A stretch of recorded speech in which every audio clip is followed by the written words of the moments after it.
அந்த இடத்துல விமான நிலையம் வராதுன்ற உத்தரவாதத்தை அவங்களுக்கு நீங்க கொடுக்கணும்.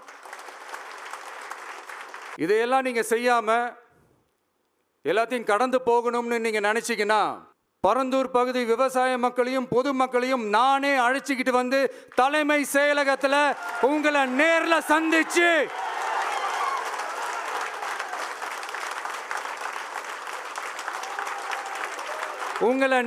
சந்திச்சு முறையிடுற நிலைமை உண்டாகும். அப்படி ஒரு சூழலை நீங்க உருவாக்க மாட்டீங்கன்னு நான் நம்புறேன். அதையும் மீறி அப்படி ஒரு சூழல் வந்துச்சுன்னா நான் ஃபேஸ் பண்ண தயாரா இருக்கேன். தீர்மானம் 1,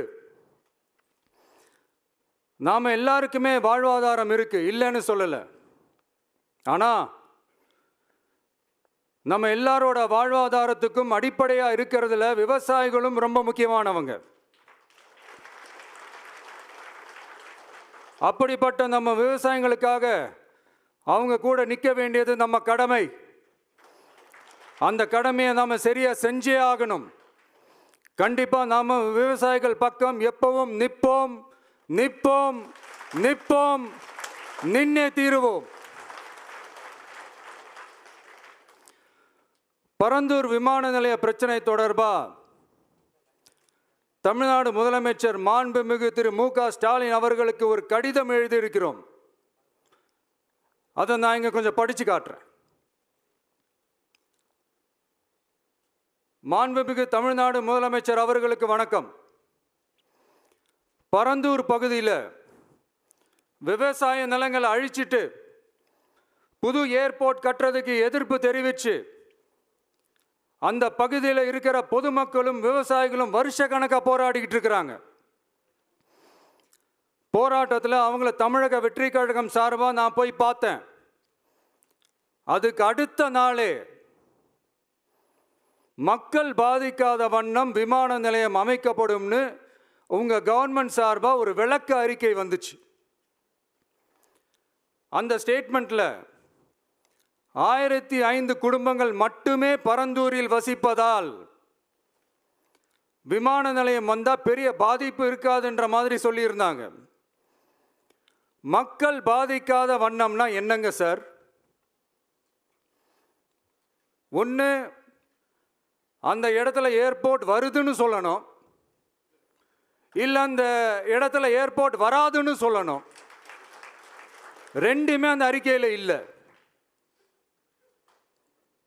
வெறும் 1005 குடும்பங்கள்னா உங்களுக்கு அவ்வளவு சாதாரணமா போச்சா சிஎம் சார்?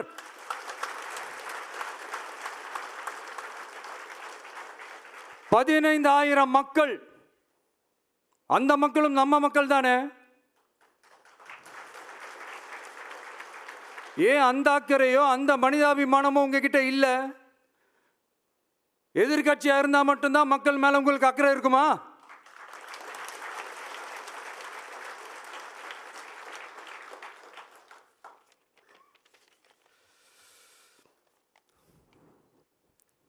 நூற்றுக்கணக்கான ஏக்கர் விவசாய நிலங்களை, மிகப்பெரிய நீர்நிலைகளை, ஆயிரக்கணக்கான வீடுகளை, அவங்களோட வாழ்வாதாரத்தை அழிச்சிட்டு அந்த இடத்துல தான் ஏர்போர்ட் கட்டியே ஆகணும்னு என்ன சார் அவசியம் இருக்கு?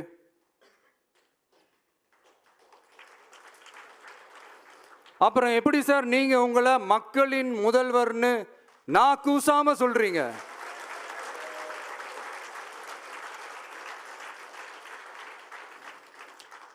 இதுல வேற உங்களுக்கும் இந்த பரந்தூர் ஏர்போர்ட் கட்டுற பிரச்சனைக்கும் சம்பந்தமே இல்லாத மாதிரி வேற காட்டிக்கிறீங்க. ஆனா ஏர்போர்ட்டுக்காக பரந்தூரை பரிந்துரை செஞ்சதே உங்க கவர்மெண்ட் தான்னு ஒன்றிய விமான போக்குவரத்து துறை அமைச்சர் சில மாதங்களுக்கு முன்னாடி சென்னை வந்திருந்தப்போ சொன்னார். அதுக்கும் உங்ககிட்ட இருந்த எந்த பதிலும் இல்லை.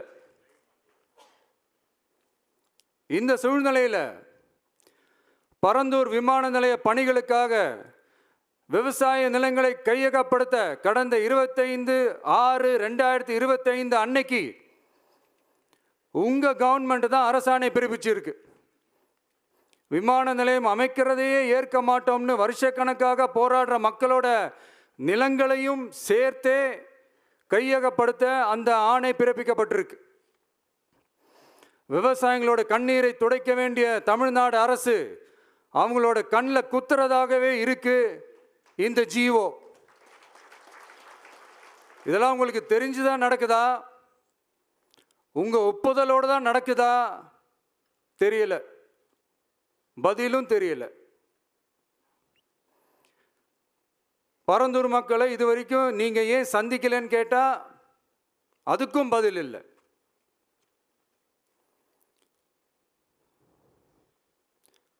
நான் இந்த பரந்தூர் போராட்டக்காரங்க அந்த மக்களை ரீசெண்டாக நான் சந்தித்தேன். அவங்க சொன்னதையெல்லாம் கேட்கும்போது உண்மையிலே ரொம்ப கஷ்டமாக இருந்தது. இப்போவும் ஒன்றும் குறைஞ்சிடல சிஎம் சார்.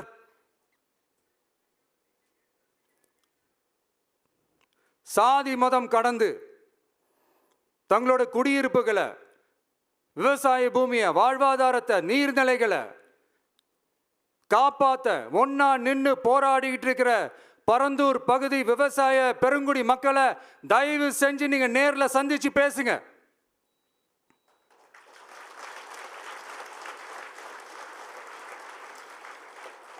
உங்களுடைய அமைச்சர்களோ இல்ல உங்களுடைய அதிகாரிகளோ பேசக்கூடாது, நீங்களே நேர்ல சந்திச்சு பேசணும். அந்த இடத்துல விமான நிலையம் வராதுன்ற உத்தரவாதத்தை அவங்களுக்கு நீங்க கொடுக்கணும்.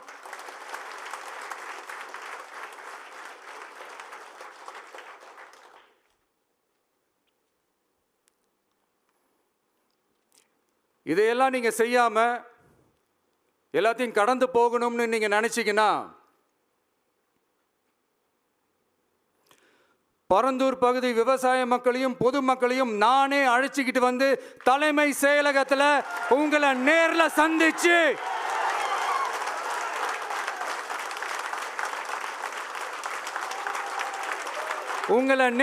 சந்திச்சு முறையிடுற நிலைமை உண்டாகும். அப்படி ஒரு சூழலை நீங்க உருவாக்க மாட்டீங்கன்னு நான் நம்புறேன். அதையும் மீறி அப்படி ஒரு சூழல் வந்துச்சுன்னா நான் ஃபேஸ் பண்ண தயாரா இருக்கேன்.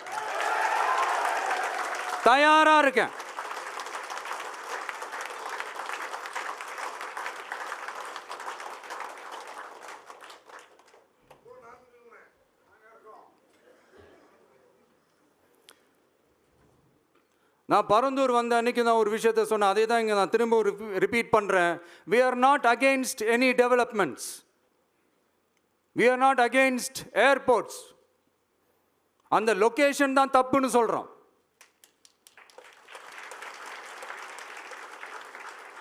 இதை நாங்கள் மட்டும் சொல்லலை, ஏவியேஷன் சேஃப்டி எக்ஸ்பர்ட்ஸ் மென்ஷன் பண்ணியிருக்கிறாங்க. that place is not fit for airport. Pilots அங்கே ஏர்கிராஃப்டை லேண்ட் பண்ணுறதுக்கு they might face a lot of problemsன்றது கூட அதில் மென்ஷன் பண்ணியிருக்கிறாங்க. அது மட்டும் இல்லை,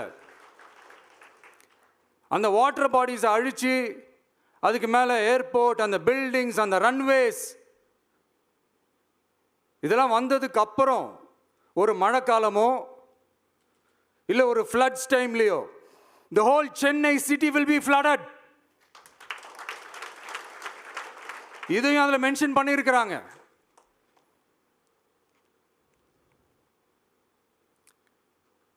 ஸோ இதெல்லாம் மைண்டில் வச்சுக்கிட்டு தயவு செஞ்சு ப்ளீஸ் டேக் அ கால்.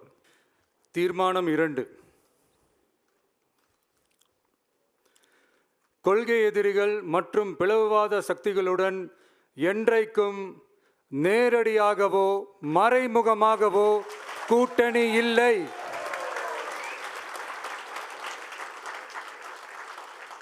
ஒன்றிய அளவில் மலிவான அரசியல் ஆதாயங்களுக்காக மக்களை மத ரீதியாக பிளவுபடுத்தி மக்களிடையே வேற்றுமையை விதைத்து அதில் குளிர்காய நினைக்கிறது பாஜக.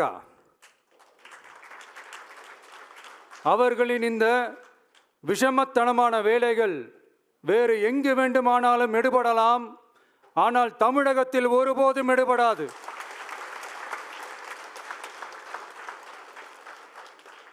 சமூக நீதியும் நல்லிணக்கமும் சகோதரத்துவமும் சமத்துவமும் ஆழமாய் வேரூன்றிய மண் இந்த தமிழ்நாட்டு மண். எனவே இங்கு தந்தை பெரியாரை அவமதித்தோ அறிஞர் அண்ணாவை அவதூறுக்கு உள்ளாக்கியோ அல்லது தமிழ்நாட்டின் மதிப்பிற்குரிய தலைவர்களை வைத்தோ அரசியல் செய்ய நினைத்தால் அதில் பாஜக ஒருபோதும் வெற்றி பெறவே இயலாது.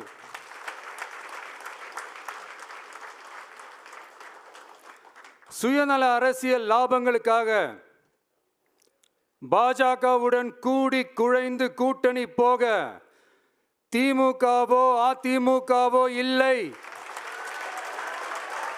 நம் தமிழக வெற்றி கழகம்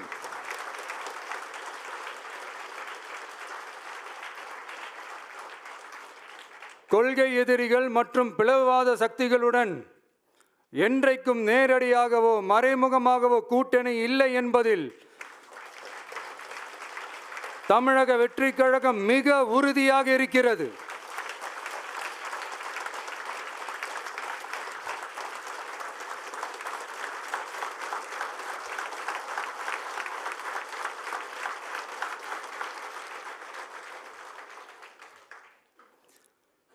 கூட்டணி என்றாலும் தமிழக வெற்றி கழகம் தலைமையில் அமையும் கூட்டணி எப்போதும் திமுக மற்றும் பாஜகவுக்கு எதிரானதாகத்தான் இருக்கும் என்பதையும் அதில் சமரசம் என்ற பேச்சுக்கே இடமில்லை என்பதையும் உறுதிபட செயற்குழு வாயிலாக தெரிவித்துக் கொள்கிறோம்.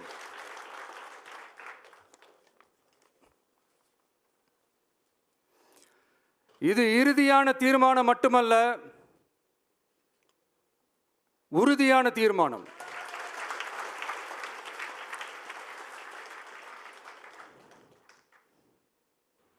தேங்க்யூ. நன்றி, வணக்கம்.